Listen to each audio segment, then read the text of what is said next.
Welcome to the DLLS Rangers Weekly Podcast, now part of the All City Network. Hit the subscribe button for YouTube and also become a DLLS diehard at www.alldlls.com. Now here's Jeff and John.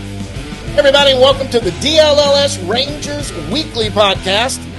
Jeff Wilson, John Ward coming at you. This is episode number 13, and today we're going to have Texas Rangers catching coach Bobby Wilson's going to join us here in a little bit, but first, let's talk about stuff going on now. Hey, guys, hit that subscribe button down below. Give us a like. Send us messages if you want to do that. Don't forget to watch The Daily Show over at DLLS_Rangers or DLS_Sports on the YouTube channel and all of that. They've got the Mavericks. They cover the Mavericks, TCU Horned Frogs also. Jeff does that. They cover the Dallas Cowboys, the Dallas Stars, all your Dallas sports, especially at the pro level, is on All City Sports at DLLS_Sports on the YouTube channel. Go look at that right now, Jeff. Okay, so winter meetings this next week. We're going to be out there. I'll be out there for sure one day. I know you're probably going out there for the 3 days. And they haven't posted Sasaki yet, but I saw something. I saw Baseball America. Ben Verlander was on Baseball America, and they were talking. They were laying out odds and people and the teams to watch, and he made a great point about the Texas Rangers in the Roki Sasaki sweepstakes. And he said, the Rangers are a team that always do stuff internationally, and you always see them do stuff internationally. They're always pretty much in. They're very good about getting good South American kids and Latin American kids and all of that. They have not really made a ton of commitments yet for the 2025 season, and they think that's playing into because they've already got their sights on what they're going to do, and they think Sasaki wants to play where he can come in, compete immediately. And yes, the Rangers didn't have a good 2024, but 2023, a lot of those players are still there that won the World Series. This could be attractive for him. And that was somebody outside of Texas Ranger media saying that's a team we might watch. Yeah, I saw Baseball America did the top 7 destinations for Sasaki, and the Rangers were third behind the Dodgers, 1, and the Padres 2. And it's really the first time that anybody's mentioned the Rangers. And I don't know why. I don't want to speak badly of the people who are writing these stories and putting these together, but just do a little homework, and you can see that the Rangers are absolutely involved, should be involved when it happens. And the posting should happen soon. But you're right. The Rangers, if you look at the Baseball America top 50 international signing or international prospects, the Rangers aren't committed to any of them. They haven't committed a big ticket item like they have each of the last few years with Sebastian Walcott and Anthony Gutierrez, and last year Paulino Santana. They don't have any of those addressed right now, so that is a telling feature. But like we've talked about on the Daily Show, and even the two of us, John, is that Chris Young is going to get in. If they get a meeting with the agent, Joel Wolf, the Rangers are going to wow Sasaki. They're going to make him think really, really hard. Chris Young is a former major league starting pitcher, 13 years in the major leagues. All right. He's going to be able to tell Sasaki how the Rangers are going to take care of him, what they're going to expect from him, what he can expect from the Rangers.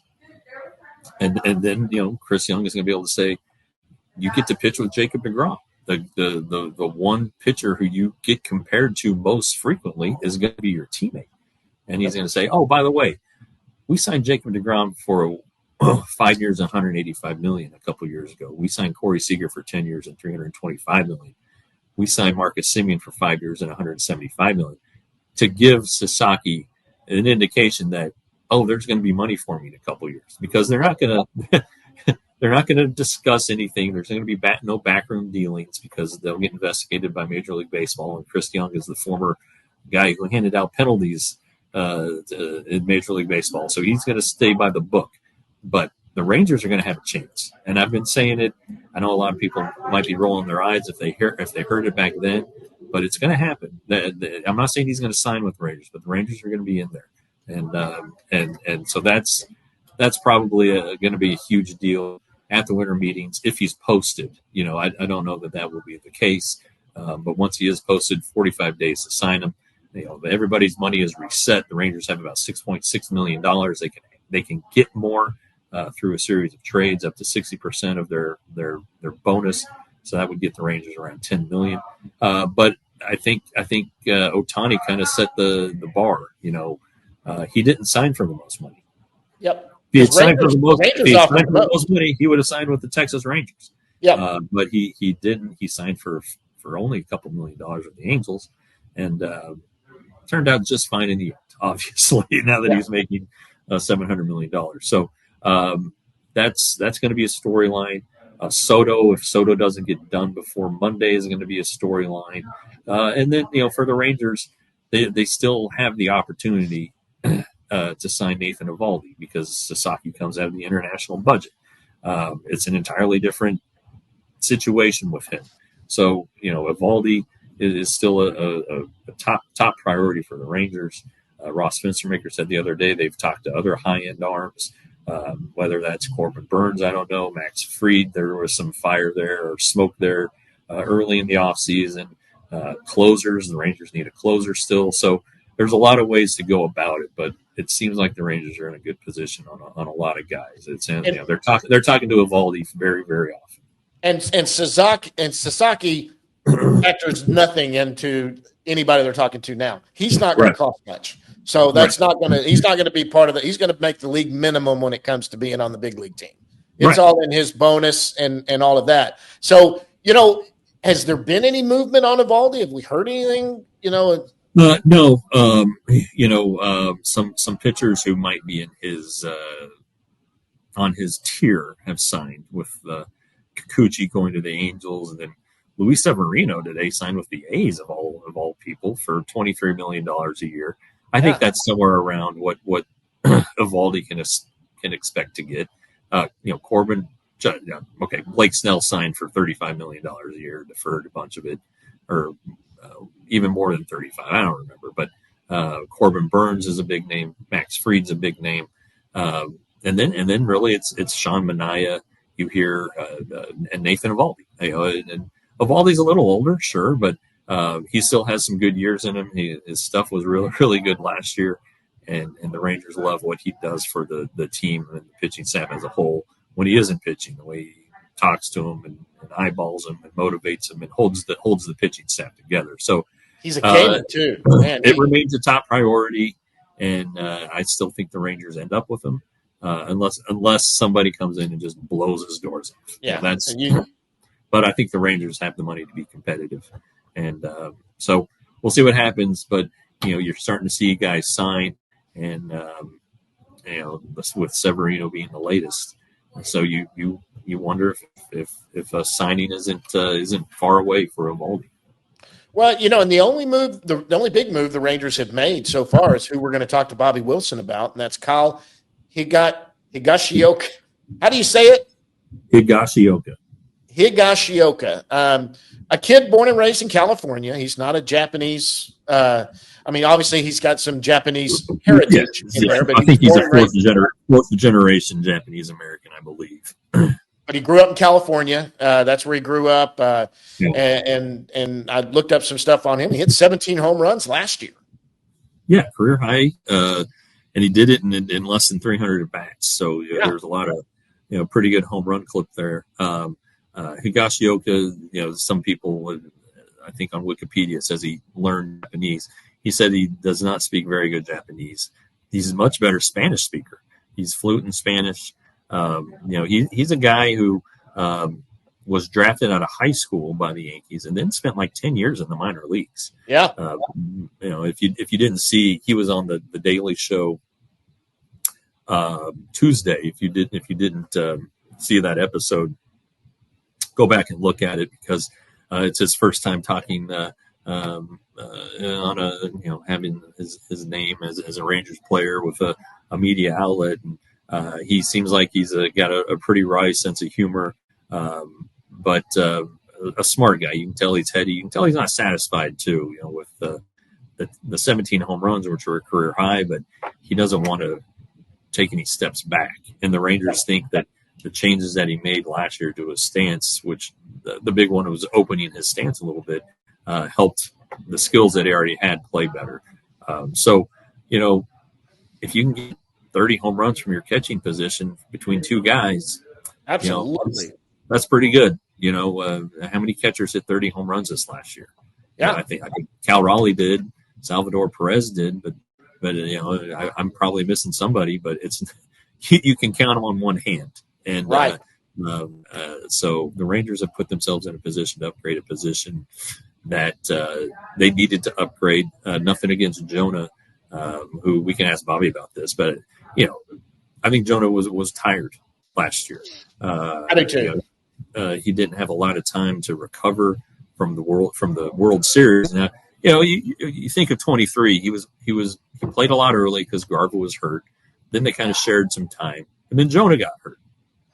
So Jonah missed like 3 or 4 weeks.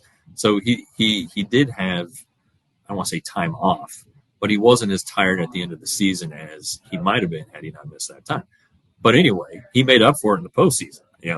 Like down the stretch, I think he caught the last 15 games and started every postseason game. That was 17 games. Yeah. There were situations where he caught 3 in a row against the Astros and the Diamondbacks in the World Series. A big workload, didn't get a ton of time off, and then they tried to ease him in at spring training.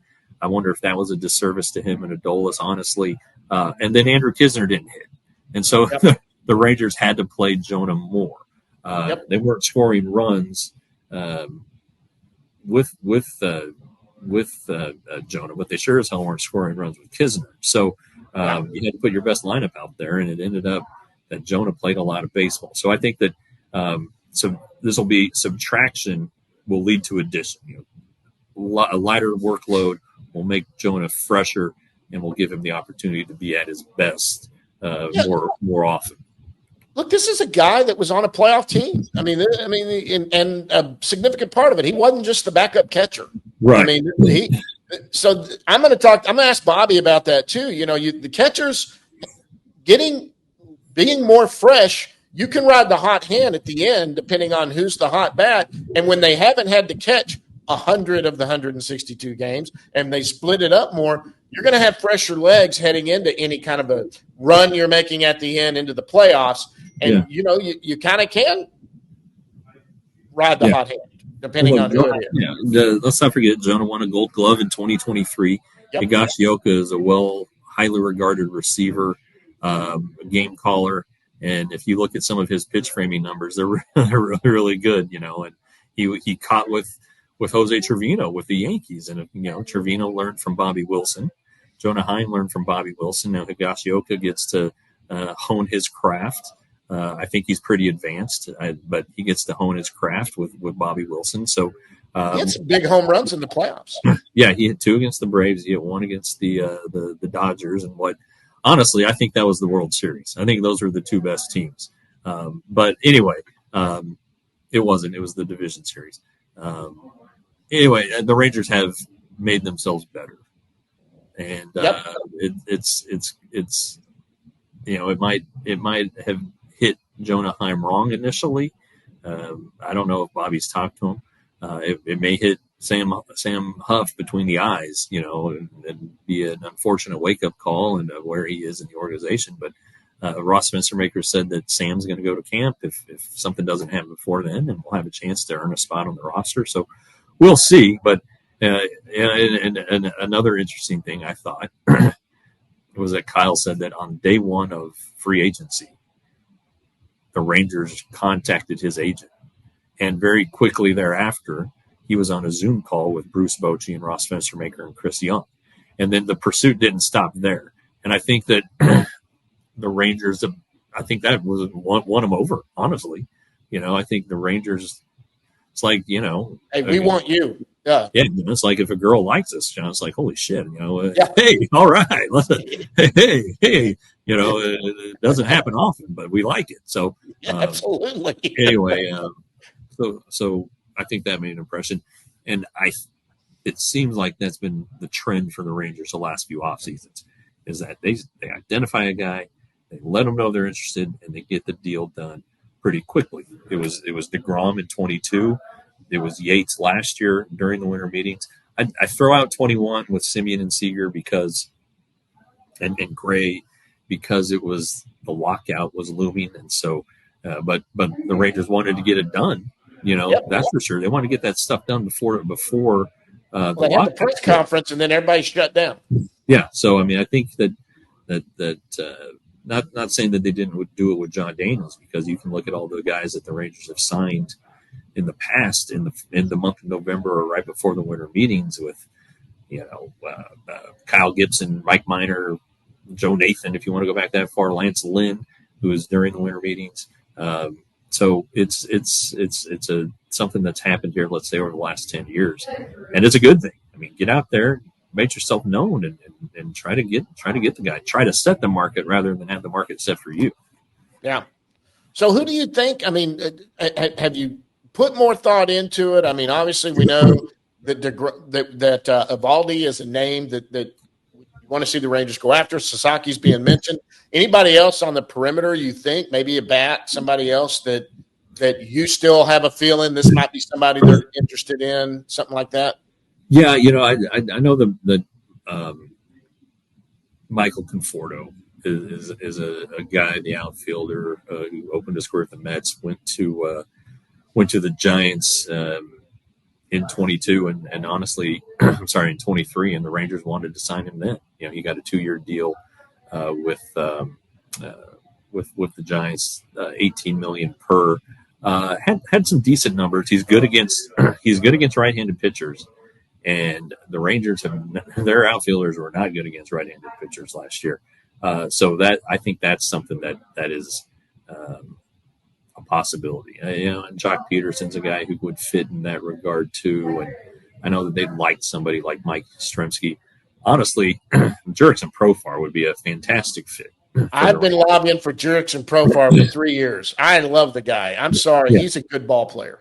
Yeah, he is, and he's more consistent from both sides of the plate now. But he really hit right-hander as well. I would like to see Jurickson back. I don't know that will happen. It's going to be hard to pry him away from AJ Preller and the gang there. Mike Daly, who basically Mike Daly has known the family forever. Mike Daly, when Jurickson's parents finally got married, Mike Daly walked the mom down the aisle. I mean, it's going to be pretty hard to beat the Padres in a Jurickson Profar. So they know him. They might know him a little bit. So anyway, but I would love to see Jurickson. But yeah, they want to add an outfielder, and 15 million range is probably about the limit. And I wouldn't close the thoughts on the trade market. I think that Ken Rosenthal's reporting that the Rangers have discussed Nathaniel Lowe with some teams. He's going to make around 10 this year in arbitration. Still has some value. Has a few years of control left, so he might appeal to another team. So maybe that's where the Rangers get their starting pitcher. I'm not sure, but Garrett Crochet is apparently available. And they tied him to the Cubs and somebody else today. Sure, but the Rangers don't get tied to a lot because the Rangers don't talk. They run such a tight ship. Yeah, and so we'll see what happens, but.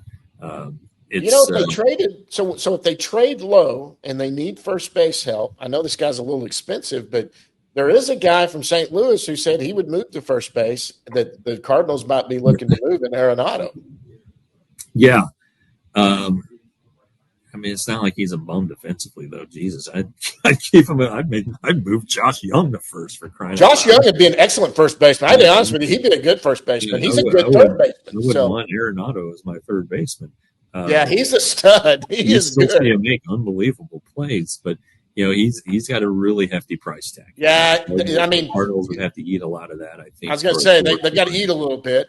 But how about really when you look at the other first baseman who, at least free agents wise, it's Christian Walker, who's older, probably will get pretty good money. He's talked with the Yankees, I think. Paul Goldschmidt, native Texan. Went to Texas State. Yep. We've talked about him, I think, last week. His last, he won the MVP in 2022, right? National League MVP 2 years ago. He declined last year. He really declined this year. He is older. He's 37, going on 38, I think. Is he a 1 year stopgap? I don't know. Do you try to plug it for a year? You trade Nate Lowe, you plug it for a year. Do you try to sign? Vlad Jr.? If the Blue Jays can't keep Vlad Jr., you try to sign Vlad Jr. That's going to be another massive deal, though. That's not going to be Juan Soto money, but it's going to be huge. Yeah. Anyway, Mountcastle. It's Mountcastle and Lowe are the same. I know they really are, and Mountcastle will cost you players. So I don't see that one happening. But what do I know? I'm just a good guy. We're just here spitballing. So absolutely. It's spitballing time of the year. There are some things that we have a little more traction on through our reporting. But it just listening to Ross talk the other day, we talked to high end arms. It makes you wonder if the Rangers have more money than maybe they let on. If they're letting on. Ray Davis has had an epiphany. If they've scored, for this TV network, maybe the TV network's coming together and they've scored a big sponsor or something. I don't know, but the Rangers do have to make up around $90 million. They have a $90 million hole from not having a TV partner. And Ray Davis, while he spent very, very lavishly on Seager, Semien, DeGrom, Evaldi Gray, he can be a little cheap. All right. So he runs it like a business. He doesn't run in the negative. He likes to run. He likes self-sustaining. Not too far in the negative. I think only a handful of teams don't run in the negative, honestly, if you're across baseball. But, and one other thing, I thought about this, and when people are like, well, just defer the salary. Well, Ray Davis is 82, 83 is our guess here. Best guess. He had some health problems about 7 years ago that nobody's really talked a lot about. I'm not saying that, I'm not saying he's at death's door, but at some point he's going to want to sell this thing. Yeah. And people who buy teams don't want to have a lot of money on the books. Sure. So I don't know that a team is going to want to look at the Rangers and say, oh man, they're great. They have this great ballpark. Boy, that payroll is pretty big, but okay. Oh geez, they owe this guy $100 million after he's done playing. Yep. So I don't know. That's a business decision that apparently only one team is willing to make. Yep. Yeah. What do you say we get Bobby on here? That's a good idea. All right, guys. Bobby Wilson coming up right after this.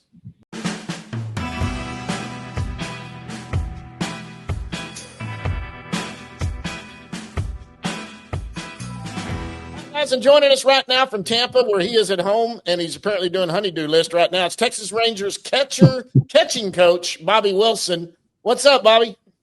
Oh, thanks for having me. Appreciate it. I did. I just got done doing some work around the house. I think the last time we just talked about I was actually remodeling one of my rental homes. So yeah, work never stops in the off season, man. Got to take care of the honeydew list. What'd you have to do today? I hung up a Ring camera today. Okay. And I got a big garage in the back that we need to see the dog when he runs around the backside. So my wife said, "Hey, we need the camera so we can see the dog back there." So I said, "Okay, I'll get it done." So it's not about security. Yeah, it's not about security. It's about the pup. It's about the dog. That's what it's about. Yeah. You can spy on. He's got 3 girls too. He can spy. That's right. Yeah. That is also true. You don't want them going back to the garage with a boy. We're going to have Dad Girl talk in a little bit. Let's get the baseball stuff. Okay. Yeah. It seems like you might have been busy here the last week and evaluating and talking to Kyle Higashioka, the catcher who signed a 2-year deal just the other night. What can you tell us? What were your impressions of Kyle and getting you the chance to evaluate him? Yeah, so I actually was in spring training with Kyle in 2013 with the Yankees. So I got to know him a little bit then. Then we played against each other for quite a bit there. So I know of him. I know how hard he works. I know the work he puts in. I know his attention to detail. And he's got the um, industry wide, people look at him as a great game caller, a great leader behind the plate, works well with the staffs that he's been with. And I mean, the guy's been in the playoffs, I want to say every year, just about every year since he's got to the big league. So there's also that pedigree as well. That's a different animal as we saw a couple years ago. Yeah, he did mention during the conference call on Tuesday that the spring with the Yankees, and he said that the thing that stuck out to him about you was your attention to detail defensively. What does that entail? What do you have to pay attention to as a catcher, and how has he taken that in, I guess? I mean, you got to pay attention to everything, right? Yeah. How you're carrying yourself, how you're working, what that looks like, but also just being prepared for the questions that you're going to get asked, right? When you talk about attention to detail, to me, it's being ready for the questions that are coming your way from the pitchers, and having an answer, and open communication with the pitching coach. There's so many little intricacies that go into the catching other than just catching the ball. That is a lot of it's behind the scenes. So, that's kind of what I pride myself on, was taking care of the pitchers and putting other people before myself. Kind of that servant leadership role, and hopefully that's the one thing that he saw that he liked that I did, and that's kind of what it sounds like from kind of some of the digging that we did on him. I mean, he's always been a good pitch framer. I mean, you always want to get better, but where does he need to improve defensively? It seems like he's pretty darn solid. Yeah, he's pretty buttoned up. He's been, I want to say over the last 5 years, 6 years, he's a top 20 receiver. Um, so not a whole lot of adjustments to make there, honestly.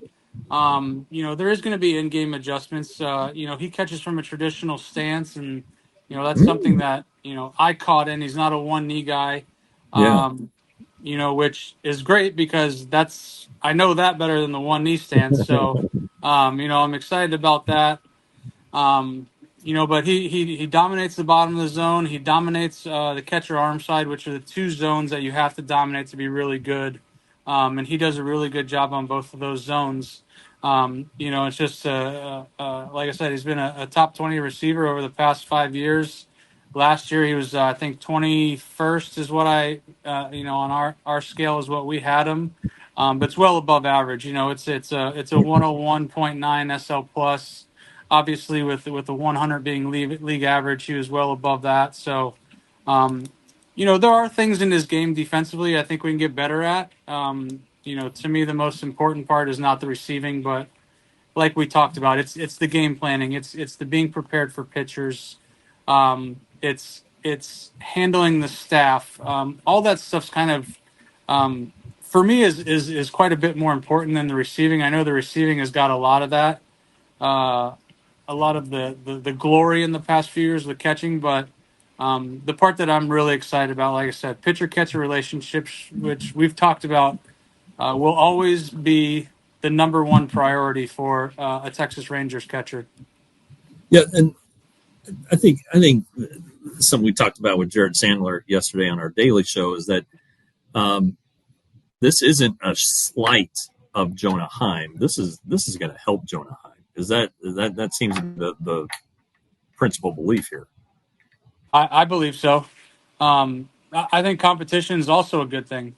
Competition pushes you a little bit. So I'm excited about that for Jonah. I really am. It's going to be an opportunity for him to come in and really compete for playing time, which I think is a good thing. But I also think having a veteran like Higgy is when Jonah had Mitch Garver and Austin Hedges, Jonah's game elevated, and we saw that in the World Series run. So I really believe this is a blessing for Jonah. Somebody who's been in the fire for a long time, who's been in the playoffs a lot. I do think this is a blessing for Jonah. Go ahead, John. Well, I mean, I think it helps also if you've got another catcher that not only good behind the plate but produces some offensively. Jonah was put out having to catch probably more than he needed to in a lot of cases and eating a lot of innings. When you can go with either guy, it can also keep you off your, keep you more fresh to get a guy that can play a little more. Sure, you want to be there. Everybody's competitive. You want to start every day. You want to play every day. That's what you want to do. But catching's a different animal. And those guys just can't go out 162 games behind that plate without it wearing on your body. You know that more than anybody. But when the drop off from the starter, the so-called starter, which I know they're both going to split time, to the backup is very obvious. It's better to have two catchers that can compare, and they're both got danger in their game that you're not going to fall off from one to the other. Yeah, and I think that's part of what we wanted for Jonah as well. A little bit more recovery, right? Because Jonah's really good, right? Like this, let's be clear about that. Jonah's a really really good catcher, really good baseball player. We know he can hit. I think by him getting a little bit of a breather, I think will help him. You look at the playoff run from 23. Not getting done until November, then trying to ease him into it. It was a lot of work over his a big workload over his last 3 years. So I think it's going to give him an opportunity to take a breath. And I like that for him. I think that's good for him. And the other thing is, in the past is when Jonah wasn't catching, he was on alert to go in the game, right? And being able to kind of, you never turn your brain off because you never know what could happen. But Jonah had to have his brain on even on days off, from the fifth inning on. So him being able to take a breath on those days, I think, is going to be important as well. Yeah, and I don't know how you feel about a DH day for a catcher. Is that a true day off? But if Jonah and Kyle are two of the best 9 hitters after what the offense went through last year, I could see them both in the lineup at the same time. Yeah, I mean, especially versus a lefty, right? I mean, Jonah handles lefties so well. Right. Higgy handles lefties, so you look at a situation like that. Yes, it could be that that scenario, and we saw it a little bit last year as well. There was times where you want to give Jonah a day off, but you're like, I also would like to have his bat in the lineup. So, we'll see what happens moving forward here. There's still a lot of offseason and a lot of potential moves and signings that could happen here with the winter meetings coming up. So, maybe there is a DH in there that we don't know about yet. So we'll see. Yeah, I mean, I think usually about 3 people know. And I'm not one of them, just so we're clear. I'm definitely not one of them. But yeah, I think 3 people know, and then the agent, and then the player. I think because the Rangers announced the Higashioka thing. There was a little smoke that came out right before it, but I was at my son's practice of some sort, and there it was. And I like that. They definitely did that with DeGrom. DeGrom just blew everybody's doors off. Yeah, nobody had any idea. And that's the way they wanted to do it. So I'd be remiss if I didn't ask you about Sam Huff. And he's out of minor league options. He didn't have a great season at Round Rock, but you two are real close. How is Sam doing this offseason with this news? Well, I haven't talked to him since the breaking of this. It's sometimes it's a little better to give guys a couple of days to kind of think about some things, but it's part of the business. It happened to me when I was a player, and I think the biggest thing is having empathy for Sam and understanding like what he's been going through, especially over the past few years, right? Like when I saw Sam in 2020 as a kid, making his debut. We all thought the sky was the limit for Sam. Some injuries have really set him back, and I think really just kind of catching his groove. I think a couple of years ago, it was kind of up and down, and the role was very. There's some uncertainty to the role, so I wish nothing for the best for Sam. I love Sam. I think that everybody knows that. I care about Sam. I want the best for Sam, and I want the best for all my catchers, all the players. I really do. But we'll get to spring training. If nothing happens before then, we'll get to spring training and see where we're at. Um, who's to say that Sam Huff can't come in there and win a job as a third catcher, potential fill-in DH? He can play first base. And he's growing. He is growing. The rep he kind of gets, he is still growing. So we'll kind of see what happens. Yeah, we love Sam. Sam's been on our show many times. He's a good dude. So yeah, we're in the same boat, but he just we've seen how far he can hit the ball. He is good defensively. It's the other things that you talked about that a veteran knows that he probably needs to work on. Still managing the game, getting the pitchers through. Is that accurate? Yeah, and that takes time, right? I know that Sam's been around for a little bit now, but it still takes time. Look at, I want to say Higgy didn't get to the big leagues, full time till he was 27, 28 years old, right?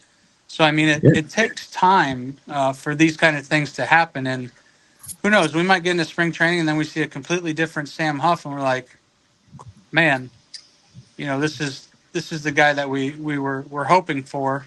You just never know. And sometimes it takes a while for things to click and, maybe it clicks for him in spring training. We don't know, but we'll find out. Do you have a read on catchers throughout the minor league system? You kind of know what you have all the way down the line? Yeah, so I talked to Garrett Kennedy, our minor league catching coordinator, yesterday. Just kind of going through some guys and what we see and what he sees. He was down in the Dominican yesterday, so I got to talk to him for half an hour just to catch up about, there's some exciting young guys down there that he saw. Obviously, our first rounder, we talked about him, Malcolm Moore, here a little bit. So I get an update on some guys that we have for sure.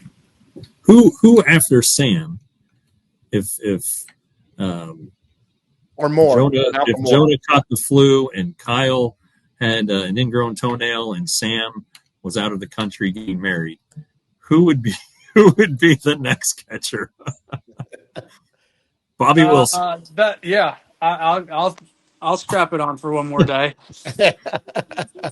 Or Pat Cantwell, our bullpen catcher. If you've seen him, he's an absolute freak. So yeah. No, you saw Matt Watley, who's right. A guy who I think a lot of people love. Good defensive guy, good team guy. Cooper Johnson, who had a pretty good year with Frisco, and then Malcolm Moore. Obviously, he needs some time. He played 50 games after signing, so it seems like there's maybe a gap. I don't know. How do you feel about the depth in the farm system? Yeah, I would definitely say there's a little bit of a gap. Matt Watley was on the verge a couple of times of making his major league debut just because of some things, injuries and other stuff that we had going on. But I wouldn't be surprised if we got another veteran for some upper level catching depth. That wouldn't surprise me. I tell the guys this every year, especially when we have a veteran that we sign on the NRI, that it's not going to be the two guys that start the season that we're going to have the whole year. There's always going to be a third guy, a fourth guy. So it's really it takes a village. So having the depth behind the plate is really, really important to our overall success. So I could see that. I think we just signed Cooper Johnson back. I want to say, I don't know if that's breaking or not, but I think we might have got him back. We're gonna need some depth. What you talked about is how you made your Rangers debut. And then when you first came to the team, because Chirinos was hurt, Carlos was hurt, and all of a sudden they have two new catchers, and you were one of them. That's catching. Yeah, and that's what I was going to say that as well, right? Like there's there's waiver claims, there's guys that can opt out. There's some transactional stuff that can happen along with that. But it is nice to be able to have somebody that is with you in spring training, understands the system, because it's hard to jump from one organization to the next and then jump right in the fire and be on the same page. That is a little bit of a challenge. Sure. And we've kind of seen it with a couple of the acquisitions that we've had over the past few years, right? Like coming in the first few days, like I got to get my feet wet. Who can I talk to? So there is a little bit of that, but when you're in the organization, I think it's a little bit easier just to kind of, you understand the system. Yeah. Well, I mean, Carson Kelly, good example. I mean, he went and caught a bullpen, an Andrew Heaney bullpen, I believe, or it might have just been a touch of field, but that day in St. Louis, and then he caught Heaney the next day. So I mean, it's quick. That's really holding your feet to the fire.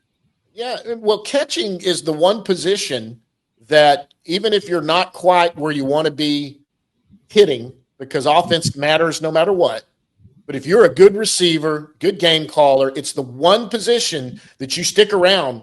If you're good and you excel defensively, they will stay longer, and you can find jobs somewhere, even if it's in AAA with a team for depth. They play longer. They tend to play longer. They get it, and they don't have to hit 40 home runs and 300. They can be a little, as long as you're defensively, you're an asset. It's so important because you're in on every play when you're out in the field, the catcher's in every pitch. He's a part of it. Well, you're preaching to the choir. That sounds like my career right there. Hey. That's why I was able to play till I was 36, just for those reasons right there. And you're absolutely right. Handle the staff, be a great teammate, and somebody that people like being around. How much input do you get from former catcher Bruce Bochy and former catcher Brett Hayes, who I think his impact on the staff is not told enough? Yeah, I mean, I bounce ideas off of Brett all the time, and we have great conversations. And I ask him, "What do you got here? What do you?" It's nice to have Boch, obviously, but to have Brett around is great. Just to, sometimes you don't see everything, and I'll admit that I wish I could see everything, but there's times where you got blind spots, and it's nice to have another separate set of eyes to kind of, hey, Bobby, what do you got on this? And I think Brett's done a great job of helping me out with certain things with the catchers and bouncing ideas off of him. And obviously, Boch is, he's the best, and we all love him. And the best part about Boch is him getting on me when something does happen. You know what I mean? And why didn't you do this? Well, we did do that, but it just didn't work out this time. So it's like. It's great. It's a great group to be around for sure. So they're both of those guys are super helpful. And like I said, I wish I could see everything, but that's just not realistic. And if something pops out that they see, they bring it to me right away. And Bobby, take care of that, and it's done. So yeah, it's great having those guys. I was very excited. The last month on my birthday, I got a bottle of Buffalo Trace. And so I immediately texted a picture of that to Bochy, and he sent me back a video. He went to the Buffalo Trace factory this offseason. Yeah. So he's way ahead of me, but man, that's some good stuff, Bobby. Yeah, I agree. I just polished off a bottle here recently. But yeah, that's bourbon, Buffalo Trace bourbon. Oh yeah. Oh. Yeah. So I put down a pretty extensive list. You should send him a list. That's what I'm going to do when I get off this call right now. I'm going to say, hey, Boch, for Christmas, I would like some Pappy. I would like some, right. Part of your, maybe half of your barrel that you just made. Yeah, no, I gave my wife a really long list of high-end bourbons she started drinking bourbon herself. So I gave her a list, and she drank most of the bottle of Bourbon Trace. If we're being honest. She didn't know that it was, it's an affordable bottle, but it's really, really good. And she didn't recognize that. And it's hard to get too. But anyway, she she was very sorry that she'd done that. So maybe I can catch her feeling guilty and come back. I gotta look into that now. I mean, I'm gonna have to look into that because look, I'm a beer drinker.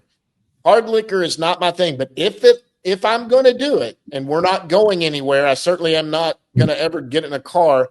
I'm going to have bourbon. It's the one thing, a good bourbon is good to sip on, with a cigar or something, doing that. I didn't realize they had bourbon connoisseurs here. Oh, yeah. You know the best part of what I do and being able to be with the staff that we have is, with Boch especially, some of the memories that I'm going to take away from having Bruce Bochy as the manager is the nights that we sit down in his office, have a glass of bourbon, and talk baseball for hours on hours and solve all the world's problems.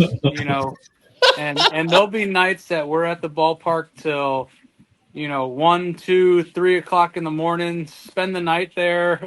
It's just like one of those things that is just will forever like be a memory of Bruce Bochy and just how special it is to be a part of that.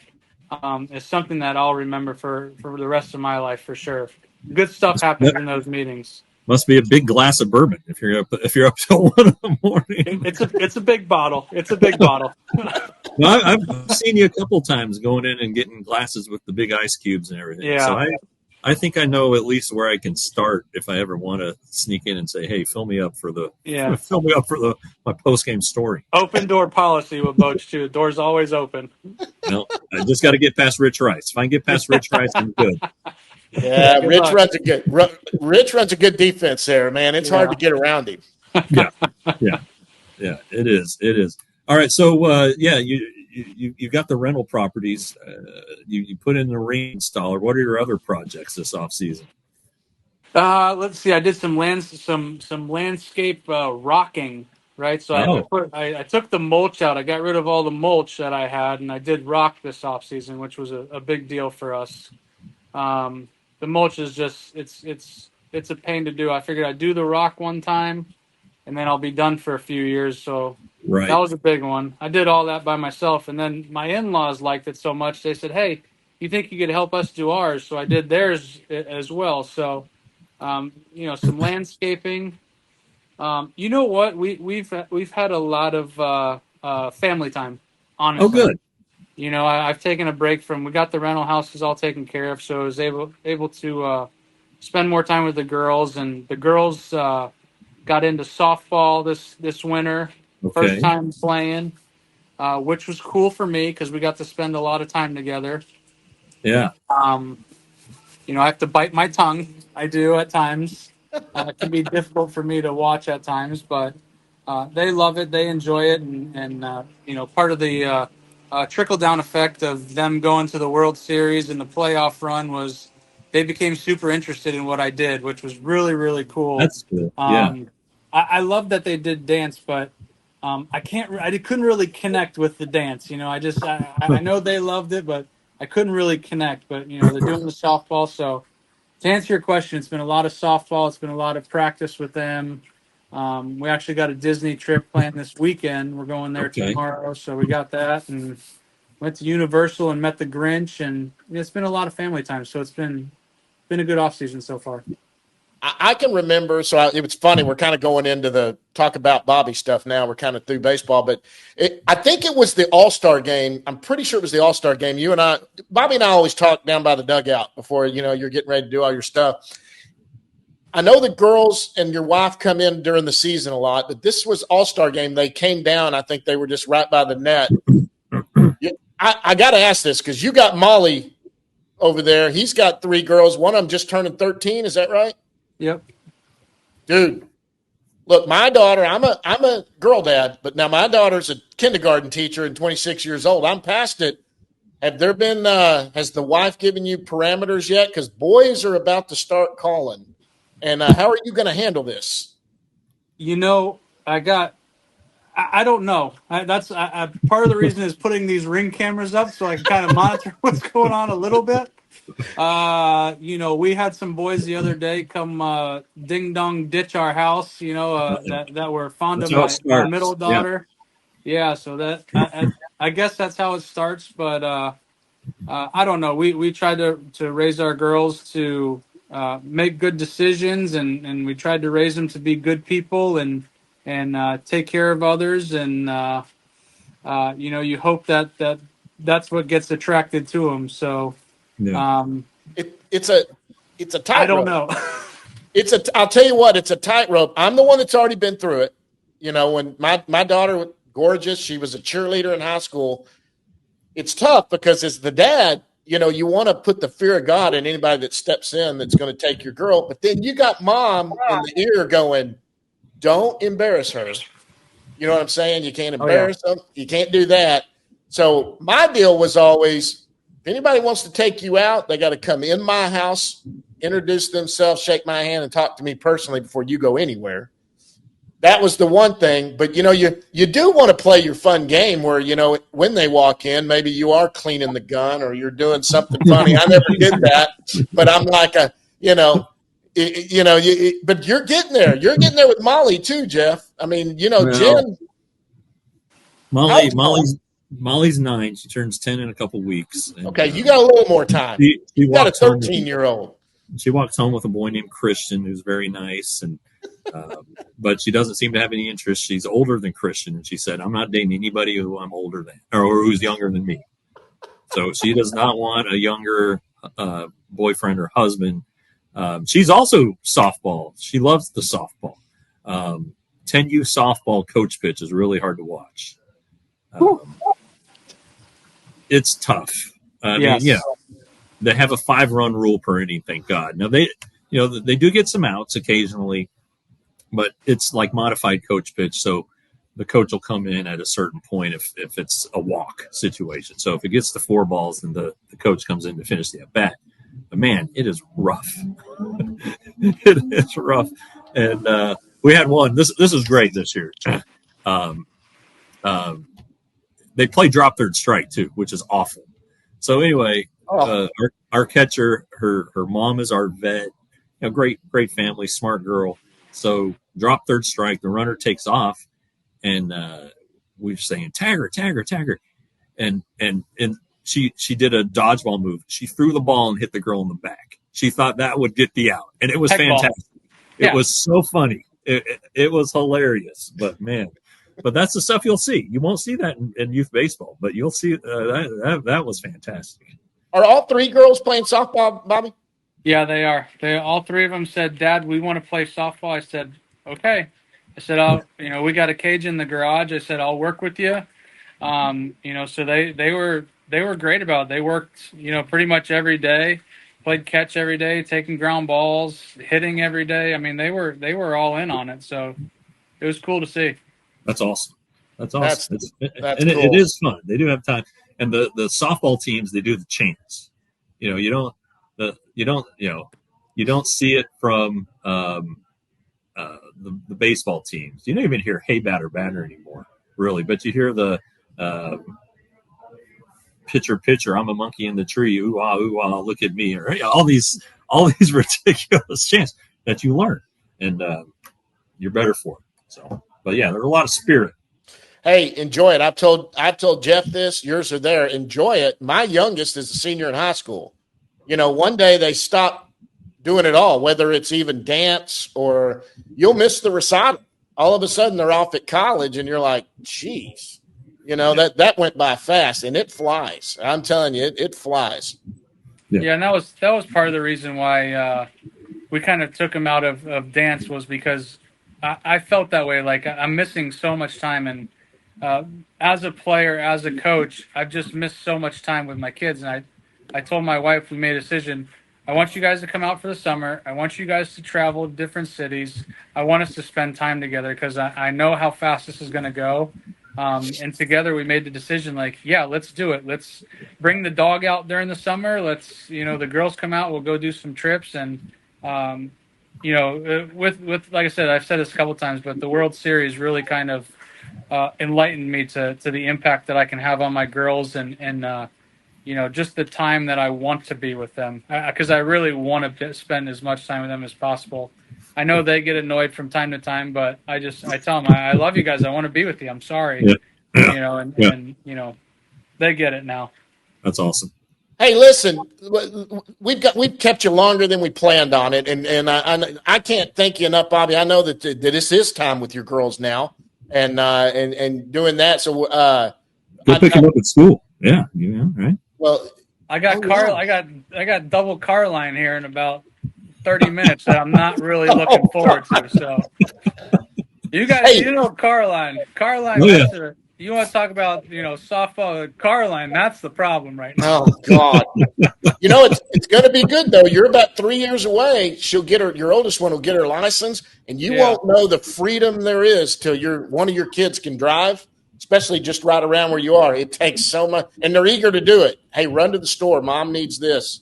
They'll go in a heartbeat. You know what I mean? And they love to go do it. But, hey, thanks so much for coming on with us. I know it was kind of last minute. We thought we had somebody else, but, man, I want to talk to you anyway because of them signing Kyle and talk about him. Have you had a chance to talk to him at all? So I texted him the other day when we signed him. When this kind of stuff happens, there's so much that they have to go through. I wanted to give him a couple days, let him, let him catch his bearings there a little bit, and then I'm actually going to probably call him here and when I get to the car line, kind of knock out some of the hours that I'll spend there. So I'll get in touch with him today and just kind of catch up with him. But awesome.